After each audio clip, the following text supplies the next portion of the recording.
जिले में कोरोना का विस्फोटक रूप, डीएमसीएच के 2 जूनियर डॉक्टर समेत 77 मिले पॉजिटिव। दरभंगा जिले में कोरोना ने विस्फोटक रूप ले लिया है। कोरोना शहरी क्षेत्रों के बाद अब ग्रामीण क्षेत्रों में भी पैर पसारने लगा है।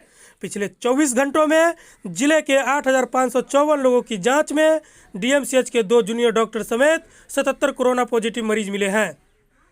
मरीजों की संख्या बढ़कर जिले में 222 पहुंच गई है। जानकारी के अनुसार जिले में मिले 77 कोरोना पॉजिटिव में 30 बहादुरपुर, 13 दरभंगा सदर के रहने वाले हैं। इसके साथ ही साथ जाले में 8, बिरौल में 3, बहेरी में 3, सिंगवारा में 3, बेनीपुर में 2 और गौराबोराम के 1 व्यक्ति शामिल हैं। वहीं डीएमसीएच में 10 पॉजिटिव और 2 डॉक्टर अन्य स्वास्थ्यकर्मी शामिल हैं, जबकि समस्तीपुर जिले के कल्याणपुर, पूर्वी चंपारण व देहरादून के 1 व्यक्ति शामिल हैं। कोरोना मरीजों की संख्या बढ़ने के बाद भी लोग सतर्क नजर नहीं आ रहे हैं।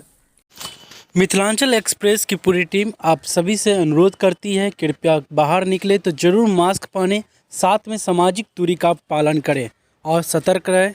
धन्यवाद।